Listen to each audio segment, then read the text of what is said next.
मैं इस अवेयरनेस की वीडियो को उन लोगों के लिए बना रहा हूँ जिनके पास भी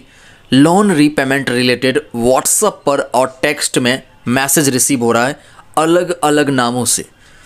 और वो ये कहना चाहते हैं कि उन्होंने कभी उस ऐप के बारे में सुना नहीं, उन्होंने उस ऐप में कभी लोन के लिए ट्राई किया था नहीं, इसके बावजूद भी उन्हें लोन रीपेमेंट के मैसेजेस रिसीव हो रहे हैं। अगर आपके पास भी आया है loan repayment related messages, specially अगर क्रेजी रूपी के नाम से आया है, कुछ इस तरीके का मैं आपको अवेयर करने के लिए दिखा रहा हूं दोस्तों, जहां पर बताया जा रहा है कि क्रेजी रूपी का लोन जो है ड्यू हो गया है, आज इसको जल्दी से रीपेमेंट करने को कहा जा रहा है, और यहाँ तक कहा जा रहा है कि रीपेमेंट नहीं करने पर ये लोग कॉन्टैक्ट्स वगैरह पर कॉन्टैक्ट करना शुरू करेगा, ऐसा वैसा,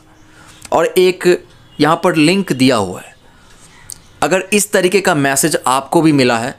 और आप ये कहना चाहते हो कि आपने इस ऐप को कभी डाउनलोड नहीं किया, कभी इससे लोन नहीं लिया, उसके बावजूद ऐसा मैसेज क्यों आ रहा है, तो मैं आपको सिंपल शब्दों में बताना चाहता हूं दोस्तों, ये एक फेक लोन रीपेमेंट का मैसेज आपको रिसीव हो रहा है।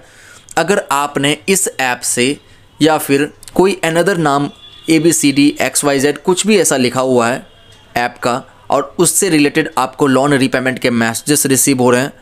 और आपका ये कहना है कि आपने उस ऐप को कभी डाउनलोड नहीं किया, कभी उसमें लोन के लिए ट्राई नहीं किया, उसके बावजूद भी आपको लोन रीपेमेंट के मैसेजेस आ रहे हैं, तो ऐसे में आप उसे फेक मैसेज समझ करके ब्लॉक एंड रिपोर्ट व्हाट्सएप पर कर दीजिए, या फिर टेक्स्ट में आ रहा है तो इग्नोर कीजिए।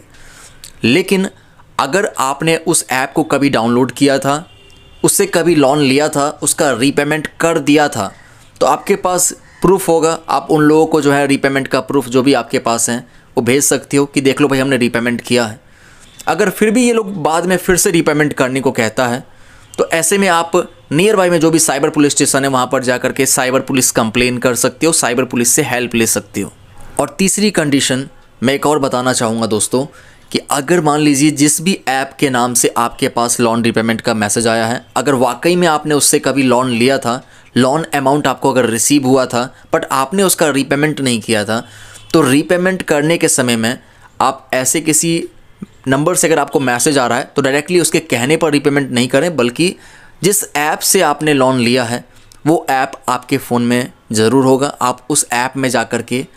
उसके रीपेमेंट के ऑप्शंस को चेक करके वहाँ से उसका रीपेमेंट करें। ऐसे किसी भी अननोन लिंक पर आपको क्लिक नहीं करना चाहिए, वही समझाना चाहता हूँ। और रीपेमेंट करने के समय आपको एक प्रॉपर वीडियो रिकॉर्डिंग प्रूफ के लिए बना लेना है कि आप जिस ऐप से लोन ली है, कैसे आपने उस ऐप को ओपन किया, कैसे आपने उसके रीपेमेंट के ऑप्शंस को चेक किया, कैसे आपने उसका रीपेमेंट किया, ये प्रूफ अपने पास रख लेना है। अगर ये लोग उसे बाद में अपडेट नहीं कर रहा हो या फिर से आपको रीपेमेंट करने को कहा जा रहा हो जबकि आप ऑलरेडी रीपेमेंट कर चुके हैं, तो ऐसी कंडीशन में ये प्रूफ आपके उस टाइम काम आएगी। आप साइबर पुलिस कंप्लेन कर सकते हो, नियर बाय में जो भी साइबर पुलिस स्टेशन है साइबर क्राइम डिपार्टमेंट का, वहाँ जा करके आप साइबर पुलिस कंप्लेन कर सकते हो। आई होप आप लोग मेरी बात समझ चुके हैं। अब मैं मिलता हूँ आपसे नेक्स्ट अवेयरनेस वीडियो में। Thank you so much.